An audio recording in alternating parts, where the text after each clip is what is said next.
Shields up, Ironbreakers. Rurikhan here coming at you with another video, and today we're going to be talking about Assassin's Creed Valhalla. Now, in the last couple of live streams that I hosted over on Twitch, I've had a couple of people ask me what my thoughts were in regards to the latest entry in the Assassin's Creed franchise, which has been called Valhalla. Now, at the time, I hadn't really taken a look at the trailer or any other information in regards to the game, so today I figured I'd set aside some time, take a look at that trailer, take a look at their website, and all of the information that I could find in regards to Assassin's Creed Valhalla, to see where I stand in regards to this title. Now, one of the first things that I thought was really cool is the fact that this game takes place in 9th century England. And curiously enough, I've been watching a Netflix show that takes place at around the same time. As a matter of fact, one of the kings that is actually the king that is present in the reveal trailer of Assassin's Creed Valhalla is one of the leading characters in a large chunk of the Netflix show that I've been watching, who is King Alfred. Now, I'm not a big story buff when it comes to England and Vikings or anything of the nature, but I like Vikings a lot because they got sweet beards, they got axes, they got shields. What's there not to like, right?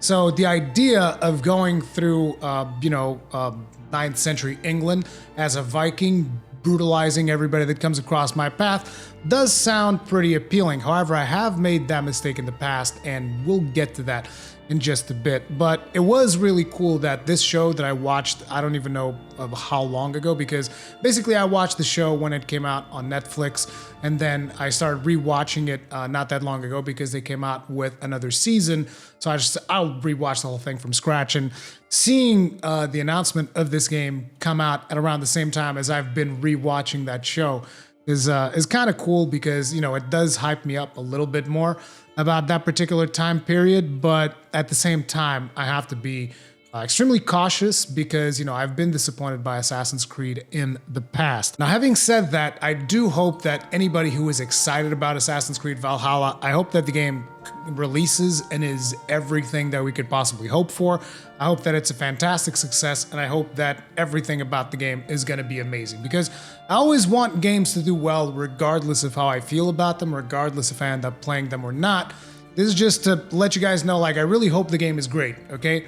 But having said that, I'm not really holding my breath. Now, on the website, they say that they're coming up with a new engine that's going to allow for visceral combat action and all of that jazz, which is something that I will be very interesting to check out once they actually release some gameplay footage, because the only footage that we have right now is cinematic cutscenes, which don't really tell you that much other than, hey, you're going to be in control of this Viking raider in 9th century England, right? One of the things that they talked about a lot during the developer commentated version of the trailer is that there is going to be a big emphasis on a settlement. So basically, you're going to be building a base of operations. This is also confirmed in the website. You're going to be settling in on England, and you're going to have to decide which structures you want to build on your settlement. You want to build barracks to probably upgrade the troops that you will be recruiting, because you will be recruiting people for your clan and stuff like that. You'll need to build a tattoo parlor and a bunch of other stuff that you'll have to build. So there will be an element of base building and upgrading and progression besides just your character, but I'm pretty sure that the settlement itself is going to end up influencing your character. So probably if you build a blacksmith, I would assume, or something of that nature, and then upgrade the blacksmith a little bit, you'll have access to better weapons. Something along those lines in terms of progression, that would be something that I would expect, which sounds pretty cool. I'll tell you that right now. The whole idea of having a settlement and then your settlement potentially being raided and you raiding other settlements to collect resources and stuff like that for your settlement, which is something that has been confirmed that you will do. You will be able to take a Viking longboat and just raid other settlements for precious resources that then you can use to upgrade your own settlement. And very much like Assassin's Creed Odyssey, there are going to be several dialogue choices. Now, I didn't play Assassin's Creed Odyssey all the way, so I don't know how impactful those dialogue choices get to be in that game, but basically they say here that every dialogue choice that you make is going to have a big impact in terms of the world moving forward. You'll be able to forge alliances, and you can kind of decide, according to the website, you'll be able to decide whether or not you want to conquer people through force or through diplomacy. And if you do it through diplomacy, you'll have more friends. And if you do it through force, they didn't really say any kind of advantage that would bring. I would assume that you can rule through fear, so people would start fearing you and stuff. But all of this does sound very interesting and very appealing, assuming they nail down that visceral combat part. Because I'll tell you right now, I was not a big fan of the combat in Assassin's Creed Odyssey. And I know that I'm going to lose a lot of people here because I know that there's a lot of people out there that loved Assassin's Creed Odyssey. I mean, even Jason Schreier said what Assassin's Creed Odyssey was doing was comparable to The Witcher 3. And I was like, I don't know if I agree with that, but, you know, to each his own. You like what you like. Some of you might be wondering, well, what was the problems that you had with Assassin's Creed? Now, I've done a bunch of videos talking about that, but just to give you guys a very quick outlier, I started playing the game in the hardest difficulty, and I'm not complaining about how hard it was. I'm complaining about the fact that in the hardest difficulty, enemies would just not react to being backstabbed. I don't expect them to die in one backstab. I expect them to have an animation to react to being backstabbed, which they didn't have. So I would constantly backstab enemies and they would just not react to it. Like, you'd see the energy go down on them and eventually they'd be like, I've been stabbed. Like, not as an actual animation thing. They would just like trigger as if they've been alerted by the presence of an enemy. And I'm like, you're not even gonna tell me that you've been wounded? Like, well, what's going on? So there was no like visual feedback to me backstabbing enemies, and that was like a big deal. I don't know if since then that is something that they have fixed or not. I haven't been keeping up with that game at all because that and a couple of more things in the game started bothering me to the point where I was like, dude, what am I even doing, right?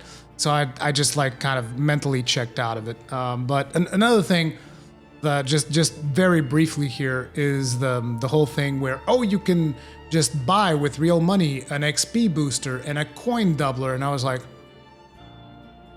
This is a single player game.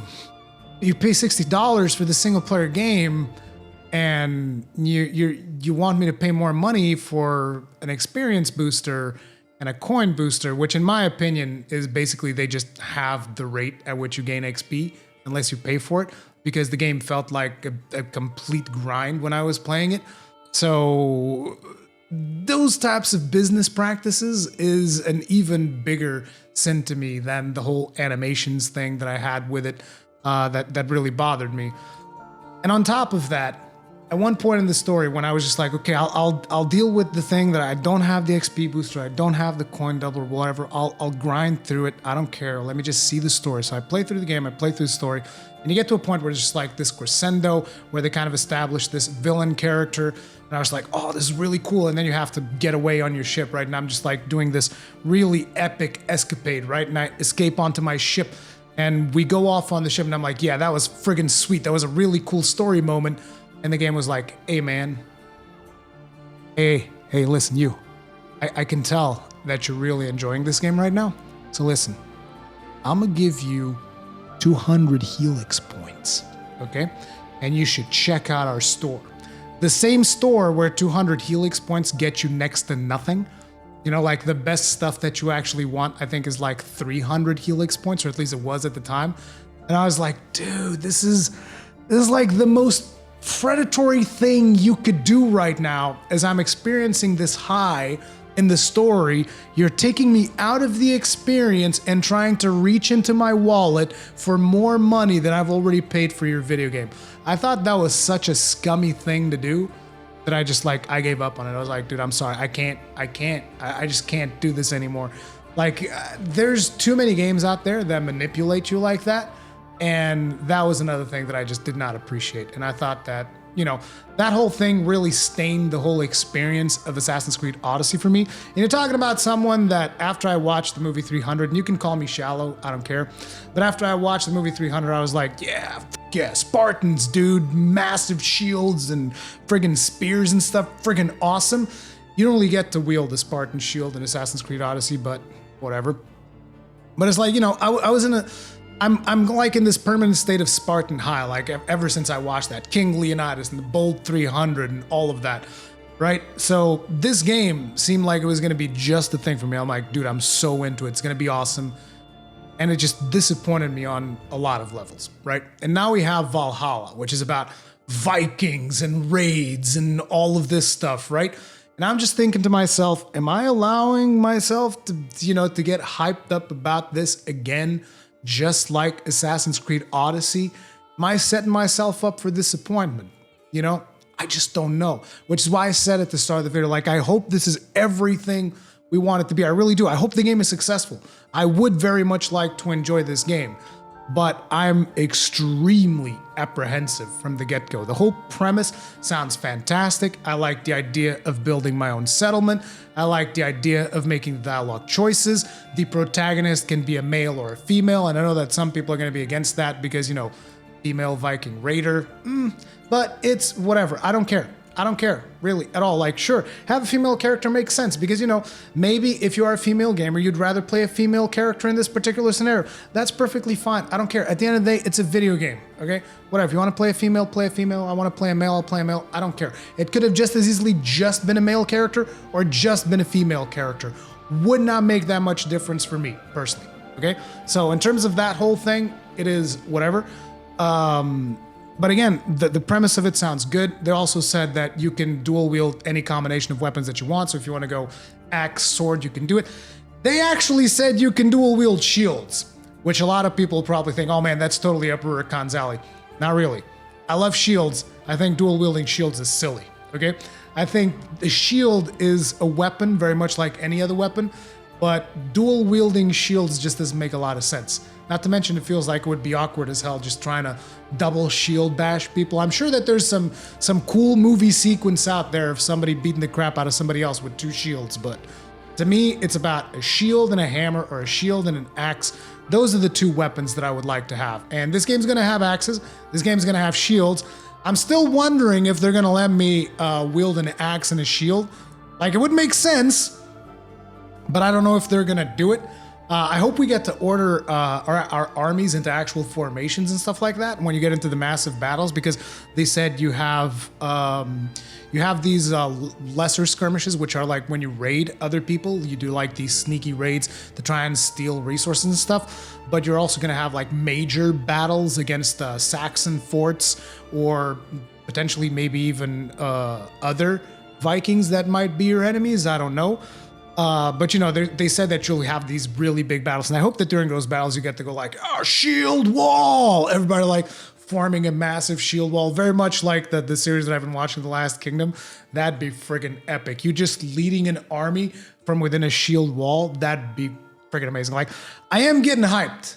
I'll tell you that right now. I am getting hyped. But in the back of my mind, I can't help but wonder, is this gonna do something shady like Assassin's Creed Odyssey, where they were like, hey, if you guys want to go ahead and pre-order the $80 version or whatever, we'll give you 3-day early access, which is one of the scummiest business practices this industry has ever seen, as far as I'm concerned, to actually try and extract more money out of people or an earlier access to a video game, which is just beyond ridiculous. And Assassin's Creed Odyssey most definitely did that. We already know that they're gonna pull off their usual stunt when it comes to Ubisoft games. It's like, hey, we got 6 different editions. As a matter of fact, they have them right now. You can pre-order this game right now. There's 6 different editions, okay? There's the standard edition, which brings the video game. It says pre-order to get access to the bonus mission, The Way of the Berserker. Join a legendary Norse berserker on his quest for revenge. So that's what the standard edition gets you. If you pre-order it, though. If you don't pre-order it, you just get the game. That's it. You got the gold edition, which gets you the game and the season pass. Then you got the gold steelbook edition, which gives you the game, the season pass, and the gold steelbook case. Then you have the ultimate edition, which gives you the game, the season pass, and the ultimate pack, but not the gold steelbook. Dude, I swear, I cannot understand how this works. It's like, hey, here's the gold steelbook edition, then here's the ultimate edition, which has everything. I mean, it's supposed to be the ultimate edition. Not as ultimate as you guys will find, because this is only edition number 4. There's 2 more to go, okay? But anyways, the ultimate edition has the game, the season pass, and it's got the ultimate pack. Now, the ultimate pack says, strike fear into the hearts of your enemies, dominate raids and rivers with the set of items included in the ultimate pack. See, this is another thing that I do not agree with. I completely disavow. A set of items included in the ultimate pack. Now, I don't remember what those items were in Assassin's Creed Odyssey because I didn't have them. I do remember that certain editions of the game came with the coin doubler, the EXP booster, the get more materials forever, which is completely and utterly ridiculous, and it's stuff that basically does not belong on a fully priced single player game. I don't care what argument anyone comes here to make, because I know that there's always defenders of this stuff. They're like, it wasn't really that bad. Shut the hell up. Nobody wants to hear it. Nobody wants to hear your self-righteous justification. Look, you want to enjoy the game? Enjoy the game. You do not have to justify a company's shady business practices just because you like a video game. Look, I liked Anthem.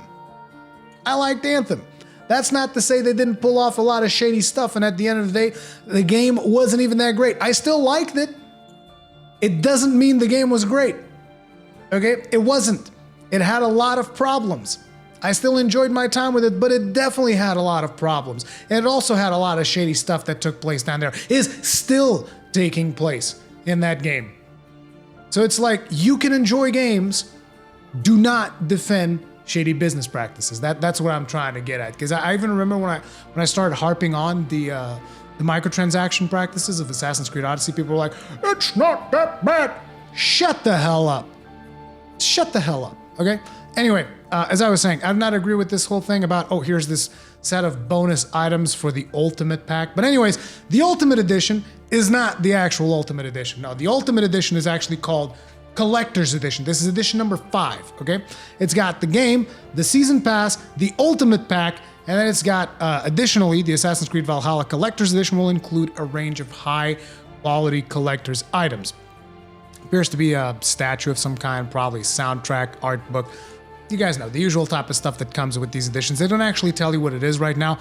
Interestingly enough, the Collector's Edition also does not include the gold steelbook case. No, for that you gotta buy the gold steelbook. So if you really want everything, you gotta buy the Collector's Edition and the gold steelbook edition to get the gold steelbook with everything else that you're already getting.